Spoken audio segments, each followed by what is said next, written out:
vía de los eicosanoides que acabamos de ver es sumamente importante para poder entender, está muy relacionado, ¿sí?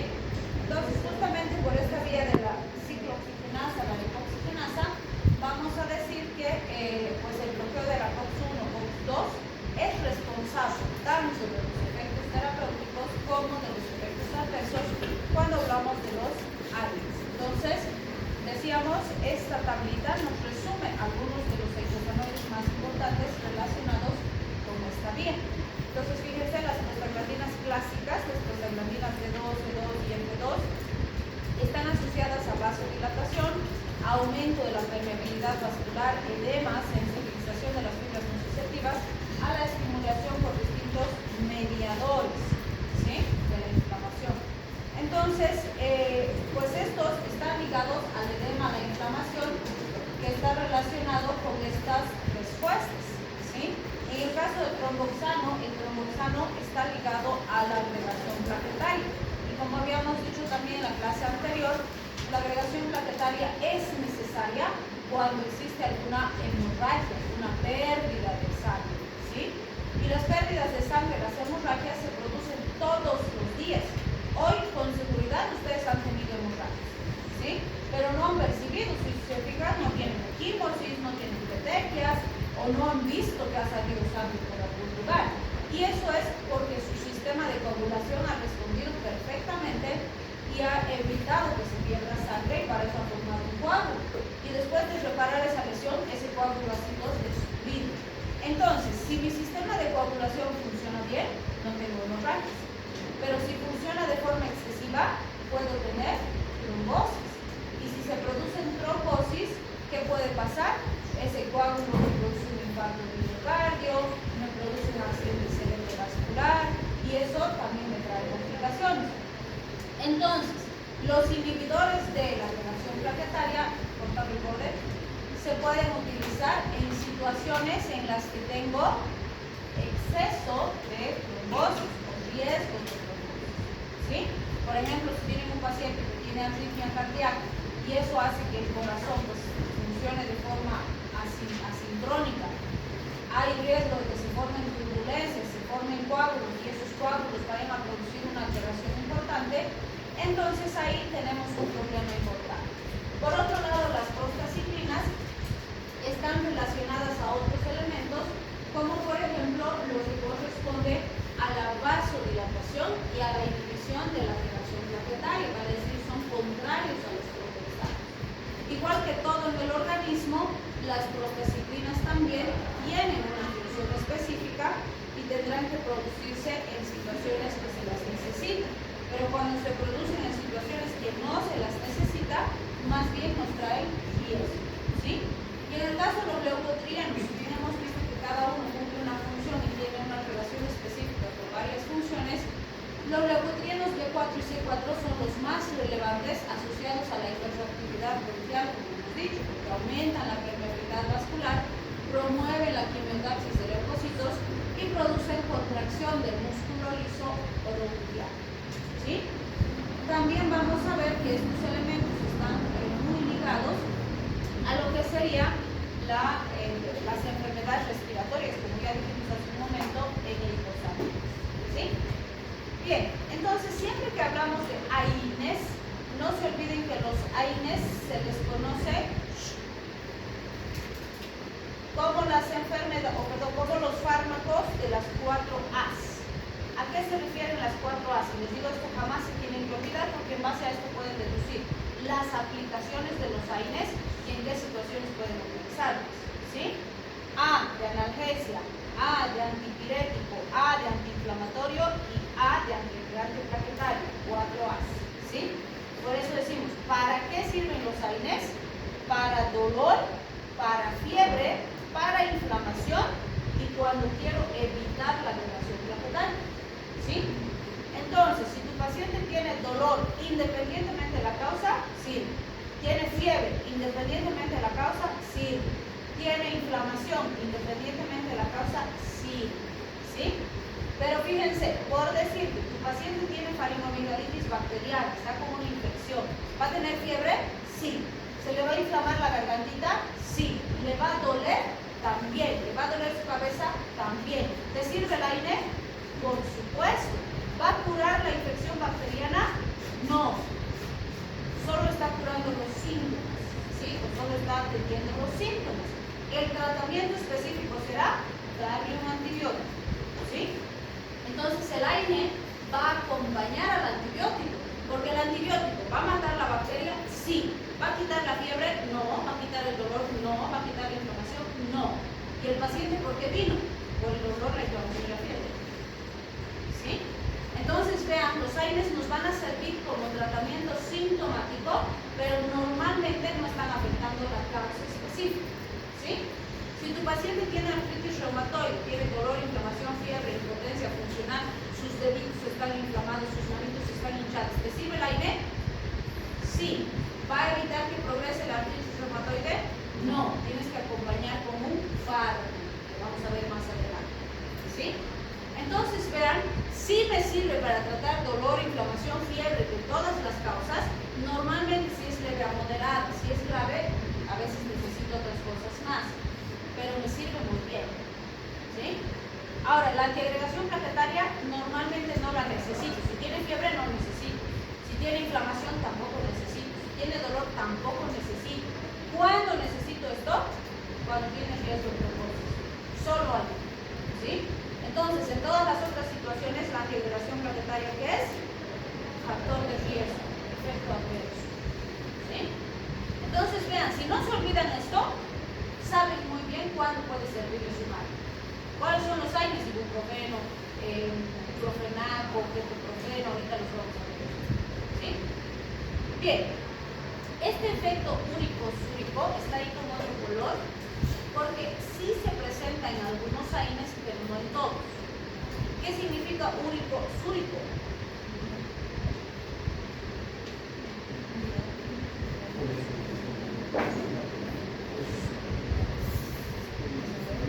Eliminación de ácido úrico por la orina, ¿sí? Entonces, ¿en quiénes necesitarían un efecto úrico-súrico?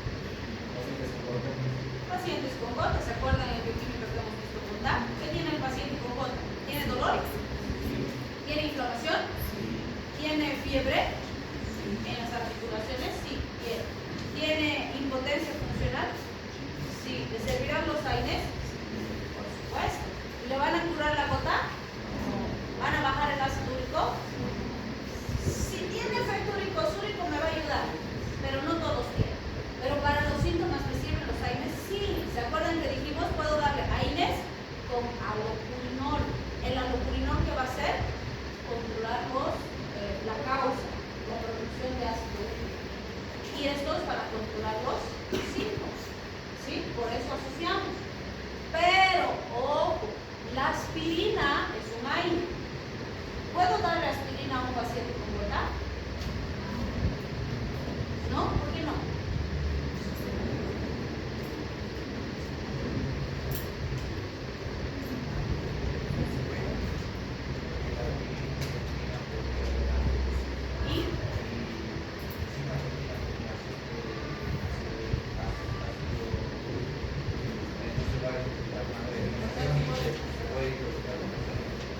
¿Será que se intoxica?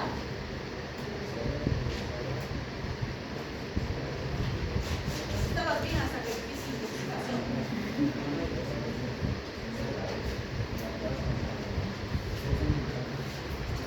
Se acumula el ácido úrico. O sea, el ácido úrico es ácido. La aspirina, ácido salicílico, es ácido. Los dos van a competir para eliminarse por el mismo sistema. Entonces, si uso junto, compiten, se acumula y el ácido úrico aumenta y empeora la gota, ¿sí? Por eso no puedo usar aspirina. Pero sí puedo usar AINES, sí, pero no aspirina, ¿sí? Pues vamos a ver también gota más adelante en esta parte. Bien, si hablamos de los efectos adversos de los AINES, fíjense, en general decimos, pueden producir a nivel central cefalea, púbelos, mareo, a nivel cardiovascular, retención de líquidos, alteraciones de la presión arterial, edema, pueden empeorar con insuficiencia cardíaca, ¿sí? A nivel gastrointestinal, esto es lo que más se conoce, por eso se lo he puesto en rojo, es lo que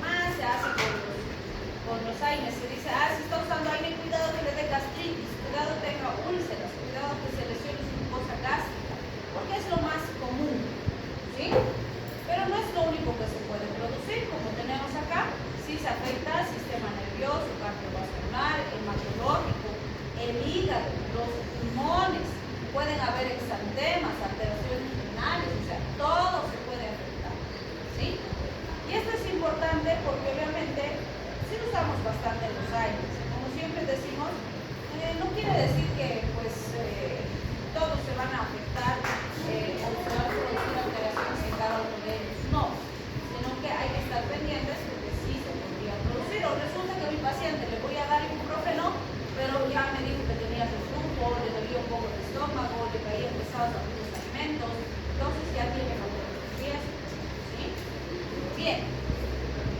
Y vamos a ver que dependiendo del aire específico, en algunos tenemos más o menos alteraciones. Entonces, fíjense, uno de los aires más importantes y uno de los primeros, bueno, el primero en realidad que se ha producido es el ácido acetil salicílico, más conocido como aspirina. Entonces, ¿tiene las 4 A's de los aires? Sí. Es analgésico, antipirético, antiinflamatorio y antidelgante planetario. ¿Quién ha dejado aquí su hoja cortada? Coja, por favor. Alienta el basurero. Bien, entonces fíjense, tiene las 4 A's. ¿Sí? Pero ¿para qué usamos normalmente la aspirina? ¿Para dolor de cabeza? Sí, sí, me tomaré 2 aspirinas porque me duele su cabeza.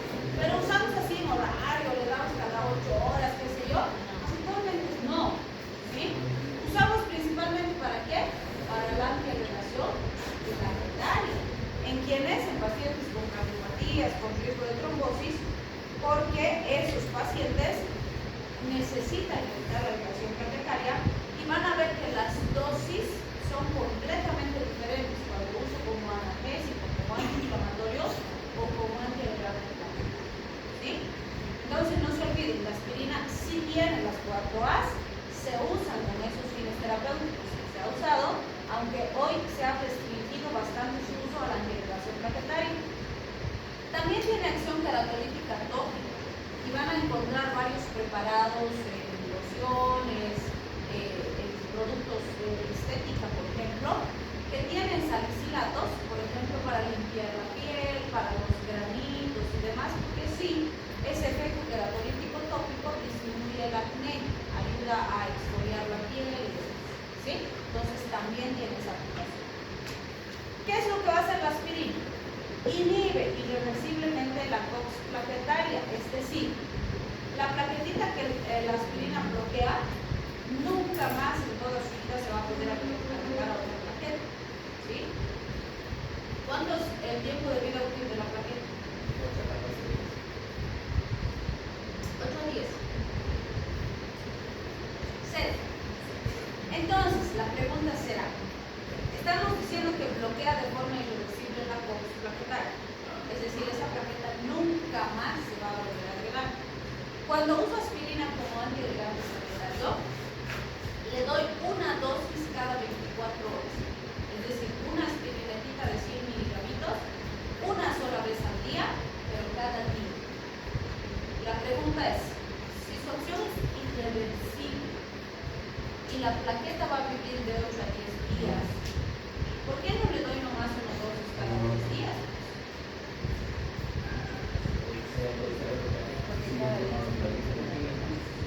Porque existe recambio plaquetario todos los días, ¿sí? Y puede ser que una plaqueta que he bloqueado, hoy día era su día 10, incluso hoy se va a morir y se va a empezar con una nuevita. Entonces ya no tengo efecto, ¿sí? Entonces, si quiero mantener el efecto como necesito, tengo que darle cada día.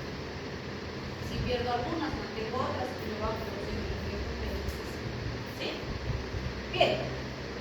¿Por qué alcalinizar la orina me va a ayudar a eliminar aspirina?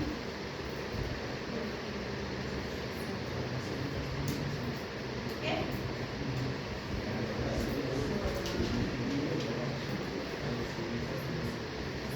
¿Por qué?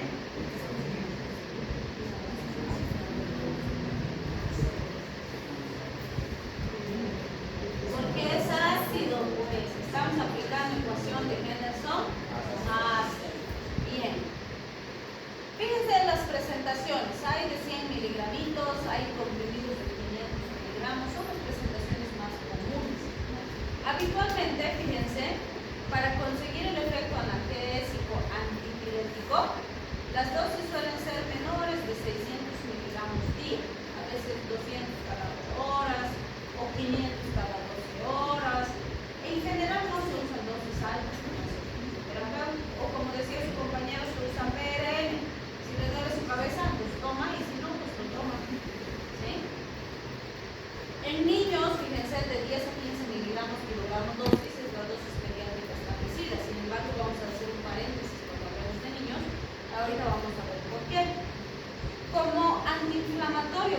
las dosis, de 3 a 4 gramos por día. ¿Sí? Las dosis son realmente altas con ese fin terapéutico. Y en el niño, fíjense, de 60 a 100 miligramos por gramo día, o sea, son altísimos. ¿Sí? En su momento, cuando salió la aspirina, era básicamente el único fármaco que teníamos. Entonces, ¿se justificaba usar esas dosis tan altas? Sí, porque no teníamos otra opción. Entonces, sí, mientras más alta la dosis, tiene buena potencia terapéutica, pero tiene muchos efectos adversos. ¿Sí? Entonces, hoy que tengo un montón de otros AINES que son igual de útiles, pero que no tienen tantos efectos adversos, de ninguna manera se justifica usar dosis tan altas de aspirina, porque tengo mejores opciones. ¿Sí? Entonces, hoy en día no se usa para antiinflamación, para antipirético, alguna vez como analgésico, como decíamos, pero solo PRN. No se usa en horario y así sistemático, no, porque tengo otros mejores con menos efectos adversos. Para lo que sí se sigue usando muchísimo es como antiagregante planetario, porque fíjense, para antiagregación planetaria la dosis es entre 81 y 325 miligramos. ¿Sí? Y la dosis habitual es 100 miligramos. La aspirinetita tiene 100 miligramos. Y esito le doy a mi pacientito para antiagregación planetaria y va excelente. Y con esa dosis así tan bajita, tengo excelente efecto antiagregante planetario y mínimo efecto adverso. ¿Sí? Entonces, es para lo que más se usa. Por eso sí se ha usado cefaleas, sinusitis, incluso los postquirúrgicos, en pacientes con preeclampsia, eclampsia y demás. Pero hoy en día no.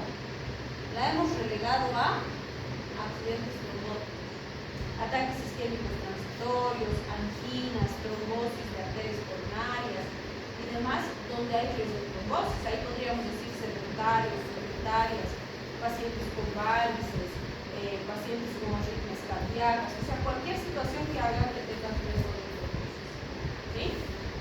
Y sí, hay estudios que han demostrado que usar dosis pequeñitas de aspirina todos los días disminuye la incidencia de cáncer de colon. ¿Sí?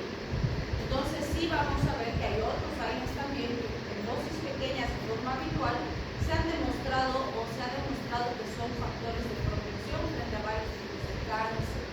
Normalmente cáncer que está ligado a inflamación crónica. Entonces, a largo plazo sí mantienen un control bastante eficaz.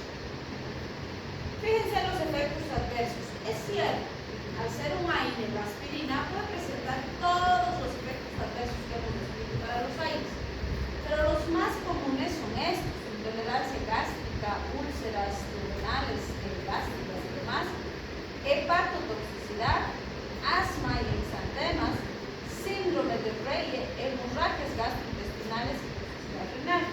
Vale la pena recalcar que casi todos los efectos adversos que mencionamos están ligados a dosis más altas. Con ese efectito antiagregante planetario y esa dosis tan bajita, en general no se presenta. ¿Sí? Ahora, esto sí es importante. Dentro de lo que son los AINES, se ha visto que todos producen aumento de riesgo de hiperactividad bronquial. ¿Sí? Y eso lo decíamos en la clase anterior, ¿se acuerdan? Cuando veíamos esa vía donde están esta vía, donde está la ciclooxigenasa y la bisoxigenasa, los AINES ¿dónde van a actuar? Aquí, van a bloquear la ciclooxigenasa.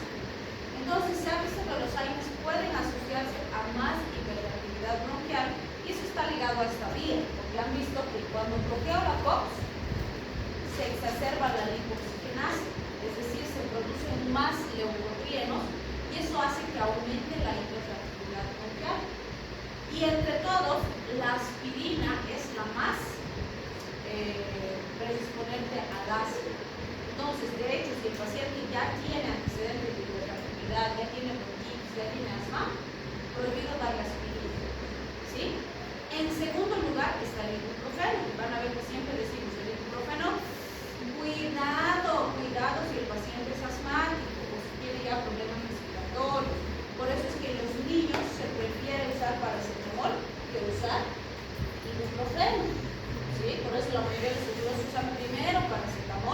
que hemos dicho que es más seguro cuando los AINES son peligrosos.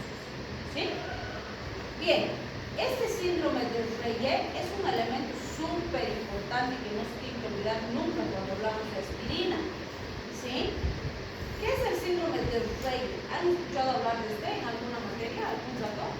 ¿Qué es?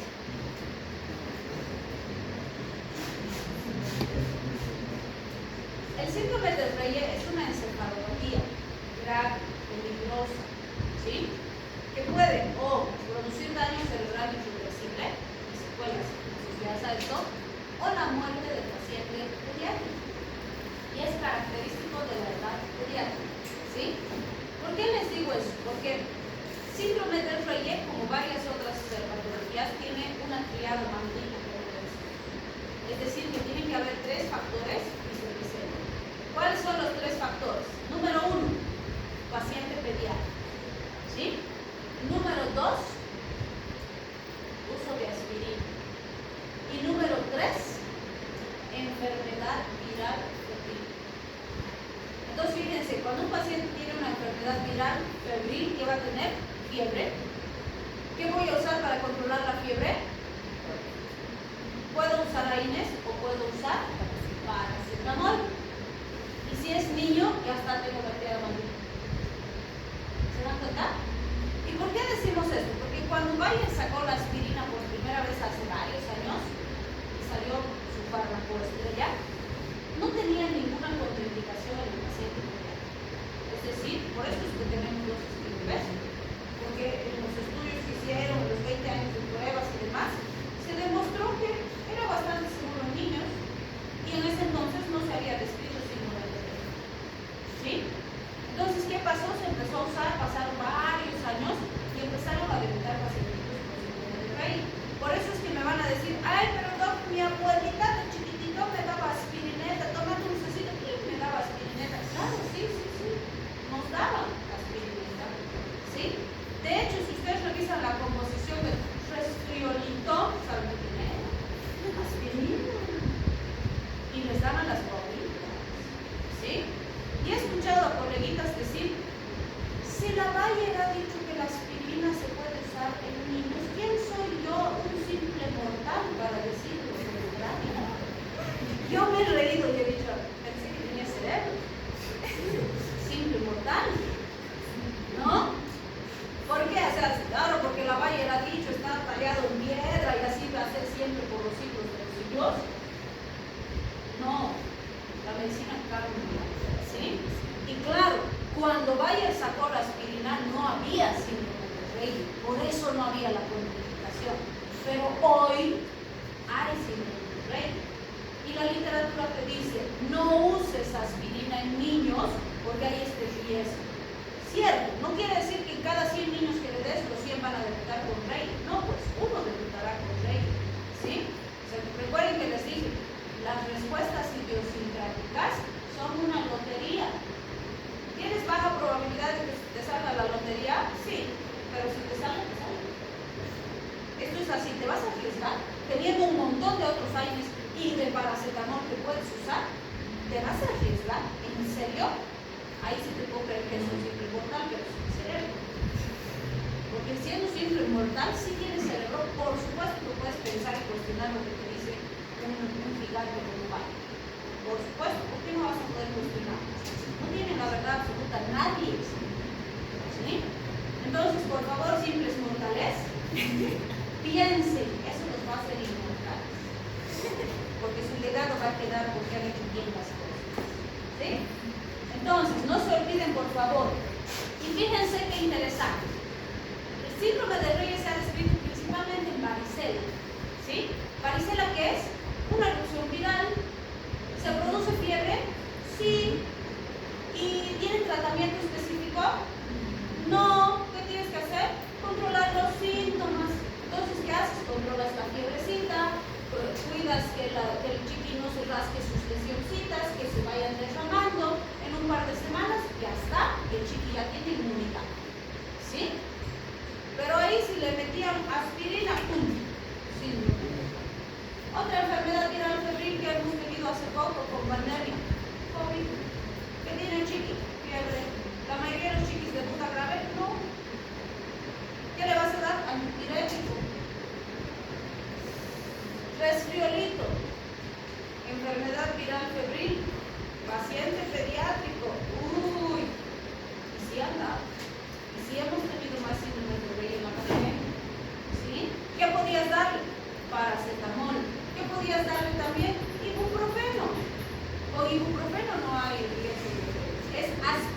específicamente, ¿sí? Que habrá algún síndrome pediátrico específico en el que sí tienes que usar aspirina en pacientes pediátricos, sí, seguro que sí, pero en los otros no. En los clásicos no necesitas, tienes paracetamol, tienes ibuprofeno, no le des aspirina, ¿sí? Y por eso les decía, tienes que saber el nombre genérico, porque el resfriolito es para la fiebre, ¿qué tiene? Creo que tiene paracetamol, no tiene paracetamol. Fíjate que tiene, ¿sí? Por eso no te acostumbres a mandar comercial, tienes que saber qué principio activo maneja, porque si no te vas a equivocar, aunque sepas que no tienes que dar aspirina, porque pensaste que el resfriolito traía paracetamol, ¿sí? Entonces es muy importante que consideren esos elementos, ¿sí? Bien, aquí tenemos al ibuprofeno famoso. Entonces el ibuprofeno es derivado del ácido propiónico. Es un fármaco muy útil, lo hemos usado ampliamente. En pandemia se ha usado ibuprofeno por todo lado, más que los 20 años antes de la pandemia, ¿sí? ¿Por qué? Como les había dicho en algún momento, y también lo hemos visto con el paracetamol, la mayoría de los antigripales que trae paracetamol, pseudoefedrina, clorfeniramina. Algunos traen algún mucolítico y algunos traen algún antitusivo, pero la base es paracetamol, pseudoefedrina, clorfeniramina, ¿sí? ¿Qué se dieron cuenta en la pandemia? Porque apareció el COVID y dijeron, cuadro sintomático respiratorio, hay que tratar como coronavirus, como gripes. Y sí, tenía fiebre, tenía dolor, tenía inflamación, había que controlar los síntomas. Empezaron a darles antigripales. No había buena evolución. ¿Qué se dieron cuenta? Que el paciente se complicaba con inflamación. Y ahí dijeron, nuestros antigripales no tienen antiinflamatorio, porque tienen paracetamol. ¿Y el paracetamol sirve para inflamación? No. Entonces los casos leves se estaban volviendo moderados y los moderados se estaban volviendo graves porque no controlábamos la inflamación a tiempo. ¿Qué se hizo? Daremos antigripal más ibuprofeno. Y por eso es que al paciente con COVID en el esquema básico era antigripal más ibuprofeno, aparte de todos los medicamentos que daban, ¿sí?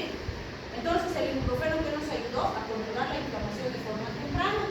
Resultado, mejor evolución. Ya no necesitaba llegar hasta el hospital, el leve se mantenía leve, seguía su curso natural, el moderado se mantenía moderado, mejor resultado, ¿sí? Entonces no se olvide, el ibuprofeno es un inhibidor COX no selectivo, o sea que bloquea COX 2, igual que la aspirina, pero tiene las 4 A's igual que la aspirina, sí, pero dentro de los AINES, podríamos decir, de las 4 A's, su fortaleza principal es el control de la inflamación. Por lo tanto, cuando tu objetivo es inflamación, controlar inflamación, ibuprofeno es de las mejores opciones que tienes, ¿sí? Pues para inflamación, espectacular el ibuprofeno. ¿Tiene las otras A's? Sí las tiene, pero prioridad, control de la inflamación, ¿sí?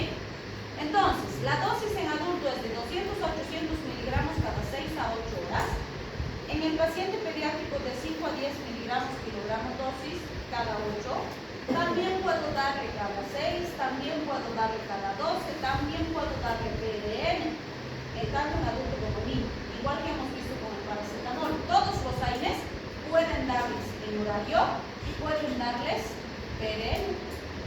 No hay riesgo de resistencia, como en el caso de los antibióticos. No pasa nada si el paciente suspende y ya no toma desvigia, no pasa nada. Bueno, ¿de qué depende que le des en horario o le des solo PRN? ¿Y qué tan mal está? Si está con una infección bacteriana, ¿le voy a dar una dosis y la bacteria va a desaparecer? No, porque aunque le des antibiótico, esa bacteria va a tardar unos 2 o 3 días en irse estabilizando, bajando la carga bacteriana y en controlarse la fiebre. Entonces, mejor los 2 o 3 primeros días controlar en horario la fiebre, el dolor pulmonar, ¿sí? Bien, dentro de los AINES, además, el ibuprofeno, a pesar de ser no selectivo, produce menos riesgo de complicaciones urinarias, de retención de líquido, compromiso renal y menos riesgo de interacciones con la coagulación. Vale decir, a pesar de ser no selectivo, dentro de los AINES es uno de los AINES más seguros, ¿sí? Es bastante noble, por decirlo así. ¿Cuándo puedo usar entonces ibuprofeno? En dolor, inflamación, fiebre de leve a moderada principalmente si lo que quiero es antiinflamación. ¿Sí? ¿Está claro? ¿Cuándo no debo usar ibuprofeno? En poliposis nasales, angioedema, reactividad bronquial, meningitis asépticas y lupus, porque ese efecto que tiene sobre la desviación a la lipoxigenasa puede empeorar el cuadro de base. ¿Cuándo puedo usar, aparte de dolor, inflamación, fiebre? Cuando quiero inducir el cierre del conducto arterioso. ¿Se acuerdan? Acabamos de ver en la icosanoides, ¿sí? Que cuando no hay un cierre completo del conducto arterioso, le doy inhibidores de la COX, puedo darle ibuprofeno, y se va a terminar de cerrar el conducto arterioso y ya está. No necesito operar ese paciente, ¿sí? También en cuadros crónicos como osteoartritis de rodillas, dolores dentales postquirúrgicos, aunque en estos cuadros crónicos se está prefiriendo actualmente los COX-2 preferenciales. Bien, tenemos también el ketoprofeno como derivado del ácido propiónico.